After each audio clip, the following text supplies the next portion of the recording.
प्रयास छोटा ही सही लेकिन लगातार होना चाहिए। बारिश की बूंदें भले ही छोटी हों लेकिन इनका लगातार बरसना बड़ी नदी का बहाव बन जाता है। नमस्कार दोस्तों, मैं Premchandra. Welcome to my YouTube channel pre exam training. दोस्तों, मॉडल सेट 12 लेकर हम आपके सामने आए हैं। बहुत अच्छे सवाल कराए जाएंगे आज भी। बिल्कुल एग्जाम जैसा 30 सवाल इंपॉर्टेंट कराए जाएंगे। जनरल नॉलेज के सारे सब्जेक्ट के इसमें रहेंगे। ज़्यादातर जो है पॉलिटी के हैं और इकोनॉमिक्स के हैं। पूरा वीडियो ज़रूर देखिएगा जिनको कुछ हासिल करना है। और लाइक तो बनता ही है दोस्तों, लाइक भी करने में आप लोगों का हाथ नहीं जा रहा है। आइए देखें आज का पहला सवाल। लाइक और चैनल को सब्सक्राइब जरूर कर लीजिएगा जो लोग नए हैं। पहला सवाल है, भारत सरकार का संवैधानिक अध्यक्ष होता है। संवैधानिक अध्यक्ष कौन है, कौन होता है? सही जवाब है राष्ट्रपति। सब लोगों को ज्ञात होना चाहिए, इसलिए ध्यान रखिएगा। बहुत इजी सवाल भी हैं लेकिन बहुत डिफिकल्ट हैं। आइए देखें अगला सवाल। भारत के पहले राष्ट्रपति के रूप में डॉक्टर राजेंद्र प्रसाद का चुनाव किया गया था। संसद द्वारा, निर्वाचन मंडल द्वारा, भारत की जनता द्वारा या संविधान सभा द्वारा? इसका सही जवाब है संविधान सभा द्वारा। ये भी सब लोगों को ज्ञात होना चाहिए। उस समय संविधान के अध्यक्ष यही थे। आइए देखें अगला सवाल। संविधान के अनुच्छेद 368 के तहत कितने प्रकार के संविधान संशोधन का प्रावधान है? संविधान संशोधन अधिनियम लागू किया जाता है वो अनुच्छेद 368 में ही आता है। ये सवाल भी बार बार बनता है, आप लोग नोट करते हुए चलिएगा, आप ही का फायदा होगा दोस्तों। इसमें 2 तरह के, 3 तरह के, 4 तरह के या 5 तरह के 368 के तहत 2 प्रकार के संविधान संशोधन का प्रावधान है। ध्यान रखिएगा। ये दिखाते हैं आपको डिटेल, ताकि आपको कंफ्यूजन नहीं हो। जहां दिक्कत आएगा वहां डिटेल दिखाया जाएगा। संविधान के अनुच्छेद 368 के दायरे में भारत के संविधान में संशोधन के 2 प्रकार होते हैं।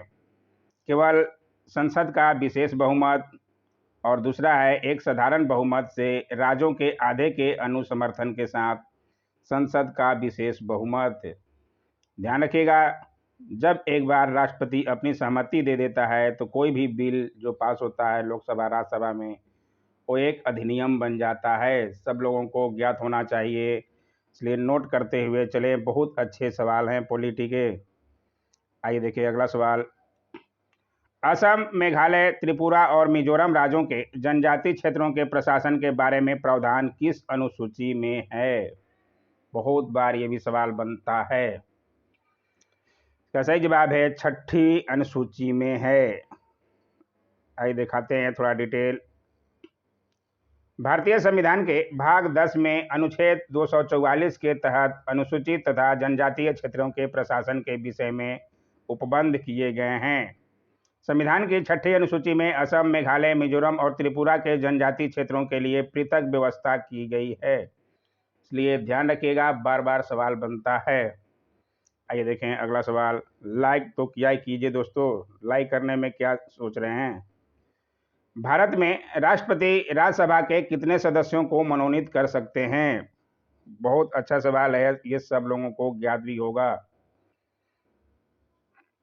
जो लोग नहीं जानते हैं जरूर नोट कर लें। राज्यसभा में 12 जो है सदस्यों को मनोनीत करते हैं राष्ट्रपति, और लोकसभा में 2 एंग्लो इंडियन को। आइए देखें अगला सवाल। कुछ इजी सवाल हैं लेकिन आप नहीं जानते हैं तो आपके लिए तो बहुत भारी है। लाभ के पद का निर्णय कौन करेगा? संसदीय संसद, राष्ट्रपति एवं राज्यपाल, उच्चतम न्यायालय, संघ लोक सेवा आयोग। इसमें से लाभ के पद का निर्णय राष्ट्रपति एवं राज्यपाल करते हैं। लाभ का पद क्या होता है, आइए आपको दिखाते हैं थोड़ा डिटेल। किसी भी विधायक द्वारा सरकार में ऐसे लाभ के पद को हासिल नहीं किया जा सकता है जिसमें सरकारी भत्ते या अन्य शक्तियां मिलती है। अगर कोई सांसद या विधायक किसी लाभ के पद पर आसीन पाया जाता है तो संसद या संबंधित विधानसभा में उसकी सदस्यता को अयोग्य करार दिया जा सकता है। पिछले कुछ वर्ष पहले दिल्ली में 20 विधायकों को ऐसे ही निकाला गया था। सब लोगों को ज्ञात होगा अगर न्यूज़ देखते होंगे तो। क्योंकि वो लाभ के पद पर थे। आइए देखिए अगला सवाल। भारत के राष्ट्रपति के पास कौन सी वीटो शक्ति होती है?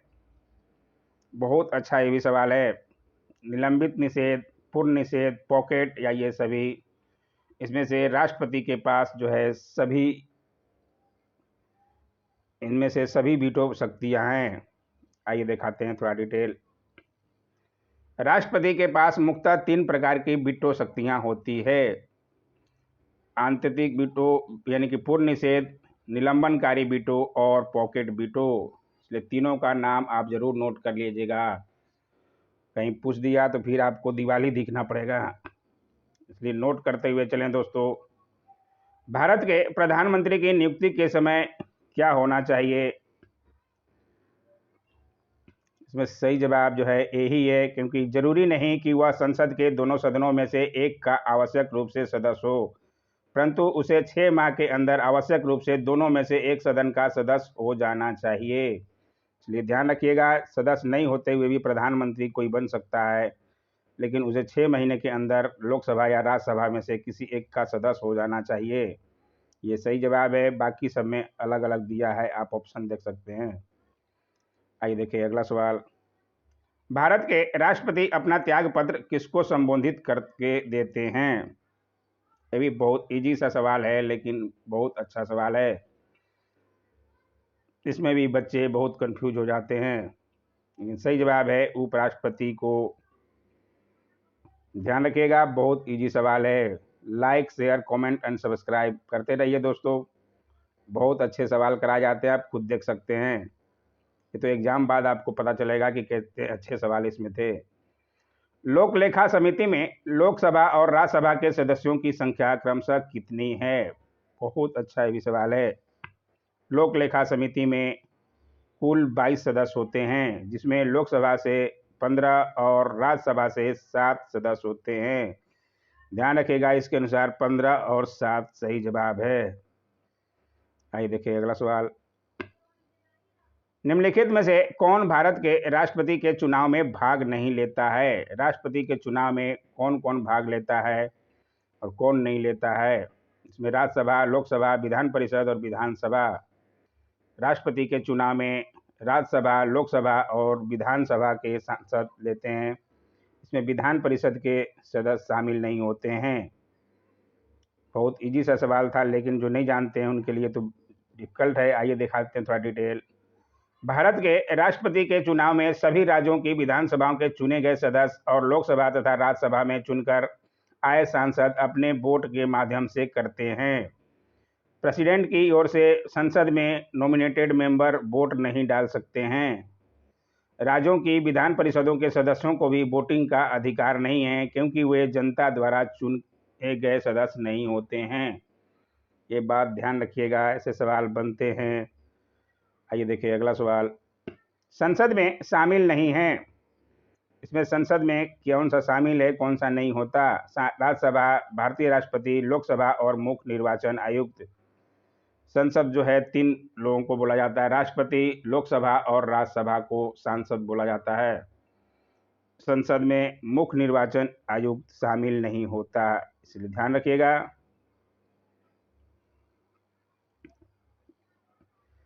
आइए देखिए अगला सवाल।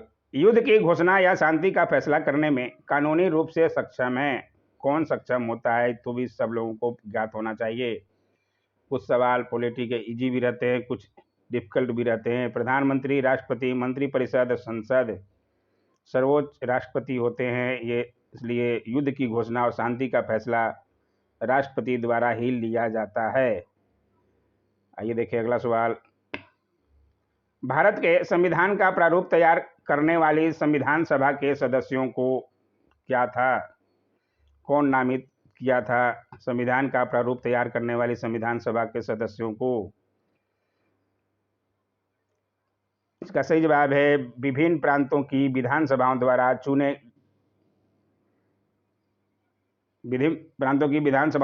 गया था। ध्यान रखिएगा, बहुत इजी सा सवाल ये भी है। आइए देखिए अगला सवाल। भारतीय संविधान के किस अनुच्छेद के अंतर्गत लोकसभा में आंग्ल भारतीय समुदाय के प्रतिनिधित्व का प्रावधान है? लोकसभा में दो आंग्ल भारतीयों को राष्ट्रपति जो है रखते हैं लोकसभा में, और राज्यसभा में जो है 12 सदस्य मनोनीत करते हैं। इसमें जो है दो आंग्ल भारतीयों को रखने का किस अनुच्छेद में है? इसका सही जवाब अनुच्छेद 331 के तहत किया गया है। आइए दिखाते हैं थोड़ा डिटेल।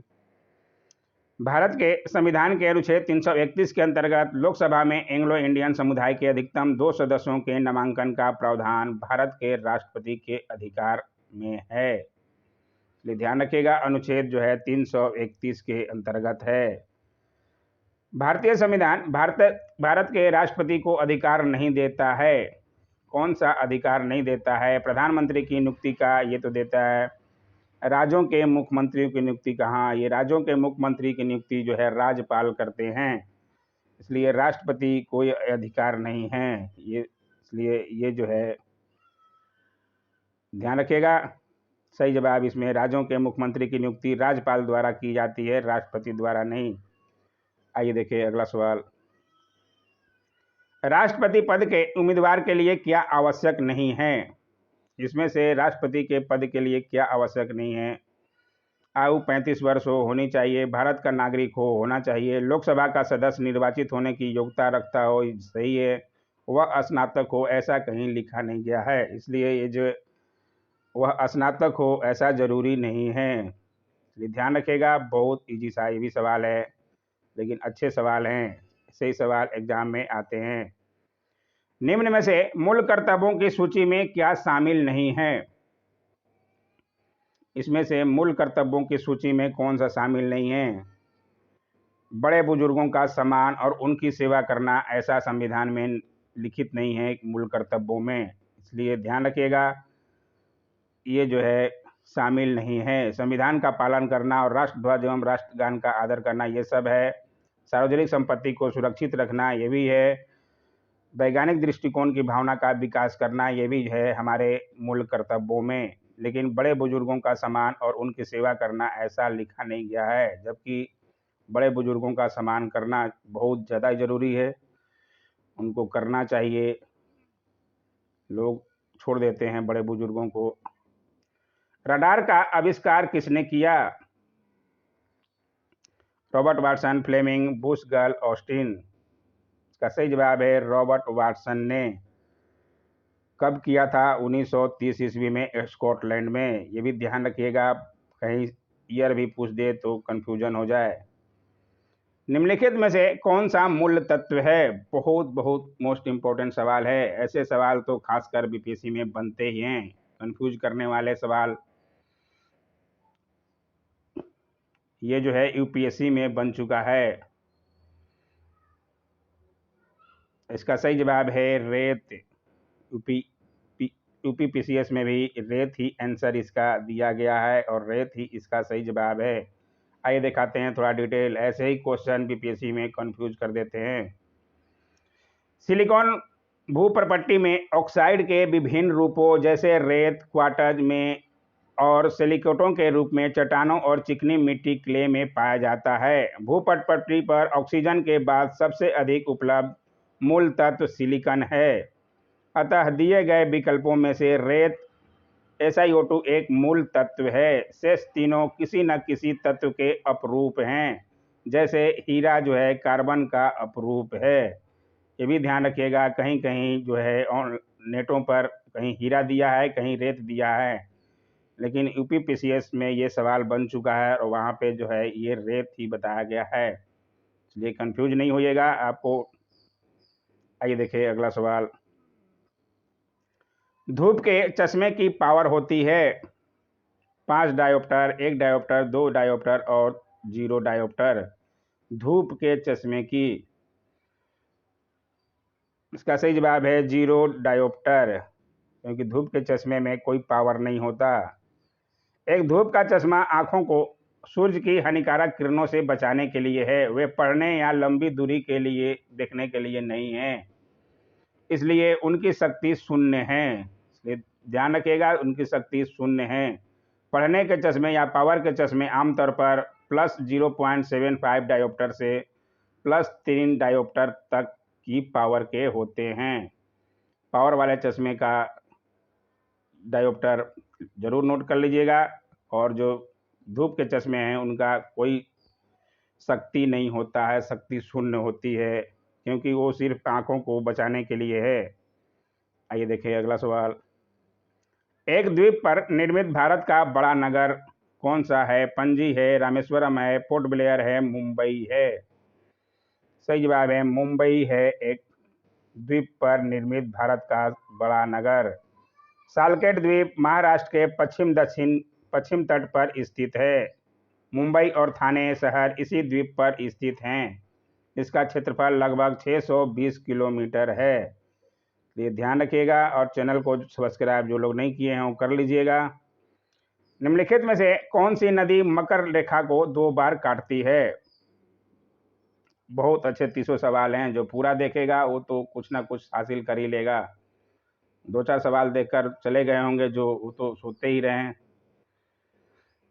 कौन सी नदी मकर रेखा को 2 बार काटती है? ये भी सवाल बार बार बनता है।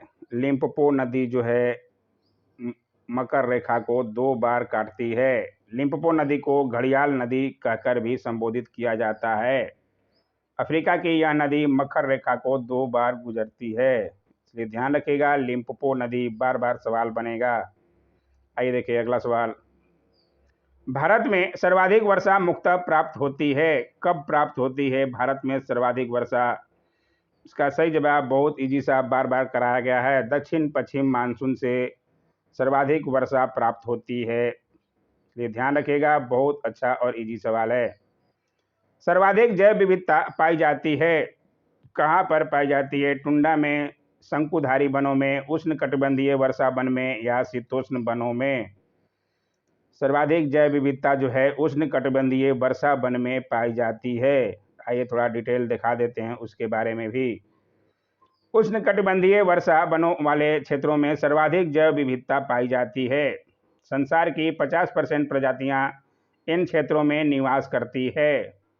इस क्षेत्र को जैव विविधता का भंडार कहा जाता है। दक्षिण अमेरिका के अमेजन उष्णकटिबंधीय वर्षा वनों की जैव विविधता विश्व में सर्वाधिक है, इसलिए ये भी ध्यान रखिएगा। दक्षिण अमेरिका के अमेजन में उष्णकटिबंधीय वर्षा वनों की जैव विविधता सर्वाधिक है। आइए देखिए अगला सवाल। 12वीं पंचवर्षीय योजना का मुख्य उद्देश्य क्या था? 12वीं पंचवर्षीय योजना 2012 से 2017 तक ही चली थी। उसके बाद योजना आयोग चलाता था। योजना आयोग के बाद नीति आयोग हो गया 2015 से। उसके बाद पंचवर्षीय योजनाएं बंद कर दी गई। बार बार बताया गया है, ध्यान रखा कीजिए, तभी आप एग्जाम में कुछ कर सकते हैं। इसमें जो है इसकी मुख्य योजना तीव्रतर, धारणीय एवं ज़्यादा समावेशी विकास है, इसलिए ध्यान रखिएगा। इस सवाल पहले भी बताया जा चुका है। आइए देखिए अगला सवाल। विश्व व्यापार संगठन कब अस्तित्व में आया? बहुत अच्छा सवाल है। वर्ल्ड ट्रेड ऑर्गेनाइजेशन WTO की स्थापना कब हुई थी? जनवरी 1995 में। आइए दिखाते हैं थोड़ा डिटेल। विश्व व्यापार संगठन अंतर्राष्ट्रीय संगठन है जो विश्व व्यापार के लिए नियम बनाता है। इसकी स्थापना 1 जनवरी 1995 में की गई थी। WTO के सचिव और महानिदेशक जिनेवा में निवास करते हैं। पूरी बातें को ध्यान से नोट कीजिएगा, जो नहीं जानते हैं। सवाल बनना ही है और बनता ही है।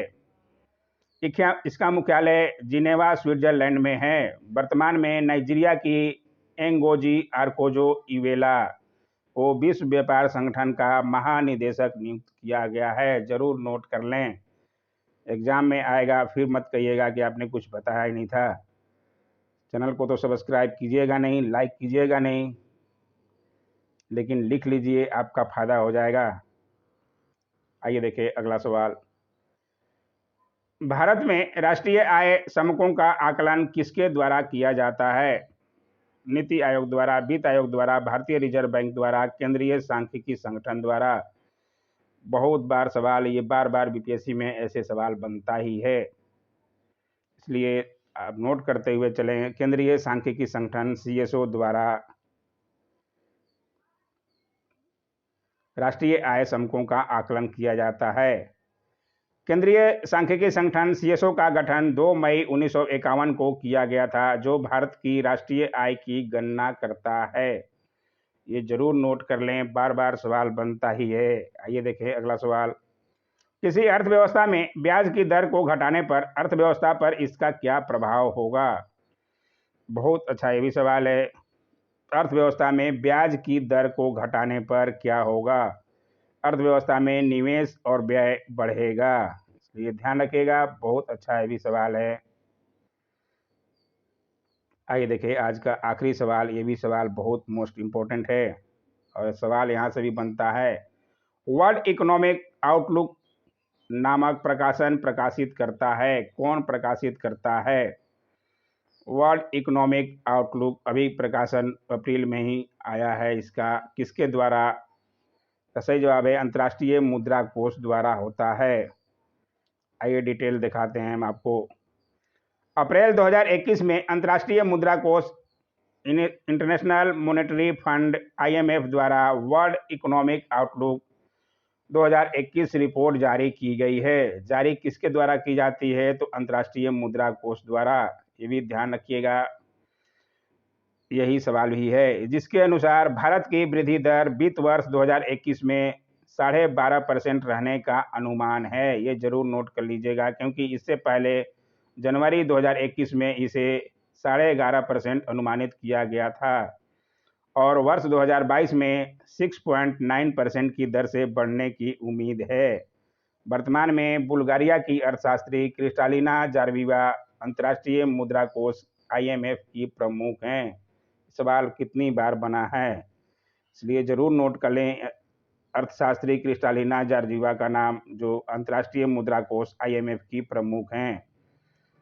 और ये लेटेस्ट न्यूज में 2021 रिपोर्ट के अनुसार भारत की वृद्धि दर वित्त वर्ष 2021 में कितना और 2022 में कितना रहेगा, जरूर नोट कर लें। आज का वीडियो कैसा लगा जरूर लाइक शेयर कमेंट किया कीजिए और कुछ ना कुछ कमेंट कर बताया कीजिए। कुछ अगर खराबी है तो भी बताया कीजिए। आज का वीडियो कैसा लगा जरूर कमेंट तो जरूर किया कीजिए दोस्तों। लाइक तो बनता ही है। Thanks for watching my YouTube channel.